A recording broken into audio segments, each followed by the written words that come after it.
মদিনার মাটি রে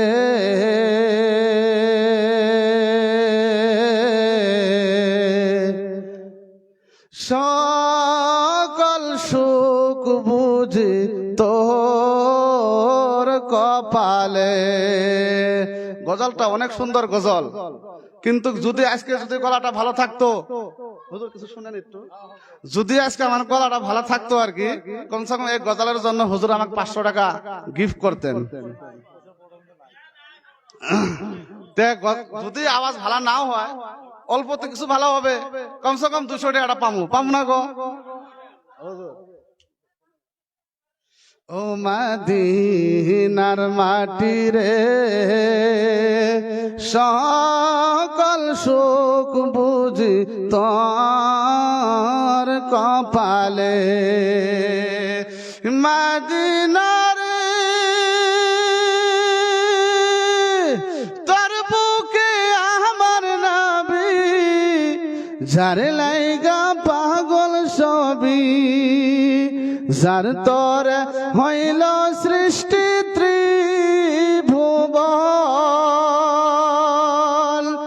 কাঁদি আমি সারাক্ষণে, কখন যাব সেখানি, কাঁদি আমি সারাক্ষণে, কখন যাব সেখানি। সহে না আর পরাণে, ও মদিনার মাটি রে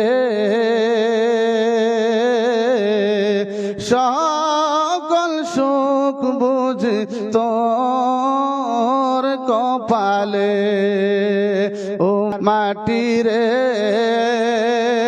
সকল সুখ বুঝি তোর কপালে। আমার বাবারা ভাইরা বন্ধুগণ, আমার বাবারা ভাইরা বন্ধুগণ, সকল সুখ হইল মদিনার সরজমিনে। আমার বাবারা ভাইরা বন্ধুগণ, 2 মিনিটের ভিতরে আমার ওয়াজ আমার শেষ হয়ে যাবে। আমার বাবারে, আমার সম্মুখে বসে রয়েছেন মুফতি মতিউর রহমান আজহারি সাহেব কেবলা, তিনাকে বসায় আমি বেশি সময় নেব না, 2 থেকে 3 মিনিট বলে আমি শেষ করে দেব। বাজানো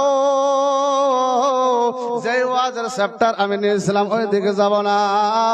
আল্লাহর নবী দু জাহানের বাদশা নবী কামলিওয়ালা নবী, নবী রহমাতুল লিল আলামিন নবী আমার আপনাদেরকে আমাদেরকে কেমন মহব্বত করেছেন একটু বুঝায় আমি চলে যাব। বাজানো আমার মায়ার নবী রহমাতুল লিল আলামিন যেই দিন দুনিয়ার জমিন থেকে বিদায় হয়ে যাবে, আল্লাহ রাব্বুল আলামিন বলে, জিবরাইল জলদি করে আমার নবী রহমাতুল লিল আলামিনের কদম মোবারকে তুমি চলে যাও। চলে যায় বলো, আমার নবীর দেহ মোবারক আমি জমিনে রাখতে চাই না। জোরে কোন সুবহানাল্লাহ।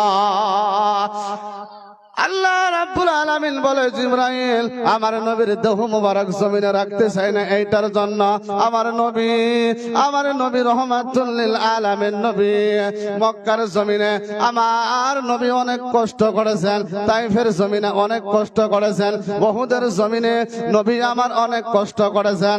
আমি আমার নবীকে আমি জমিনে রাখব না। জিবরাইল রে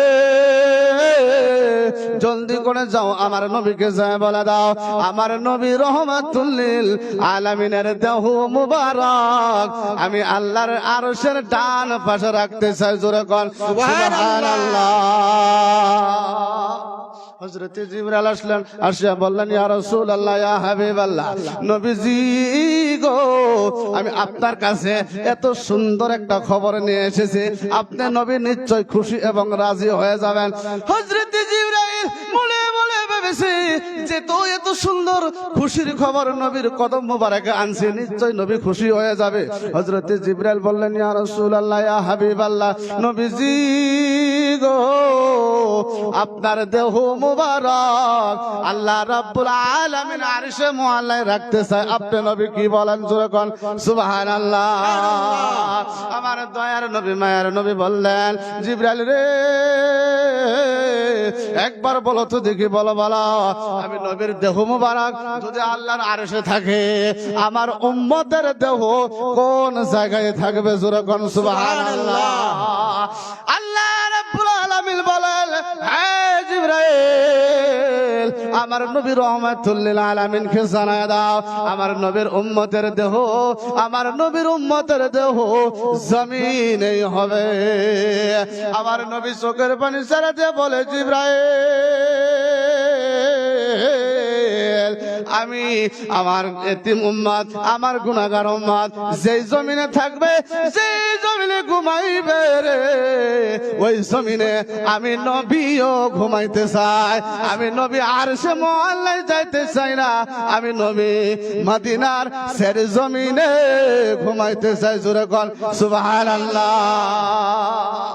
আমার নবী রাহমাতুল লিল আলামিন বললেন, হে জিবরাইল যেই জমিনে আমার উম্মত থাকবে, ওই জমিনে আমি নবীও ঘুমাইতে চাই। তাই তো বলে রহমতের ভান্ডার গো নবী, রহমতের ভান্ডার গো নবী, উম্মতের কান্ডারি গো নবীজি, উম্মতের কান্ডারি।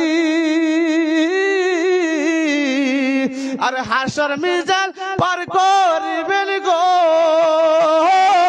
নবী, উম্মত স্বীকার করে গো নবী, ও গো নবী তুমি গুণমণি, ঠিক কিনা? আসসালামু আলাইকুম ওয়া রাহমাতুল্লাহি ওয়া বারাকাতুহু। আমার জন্য সবাই খাস করে দোয়া করবেন, দোয়া করবেন কি করবেন না।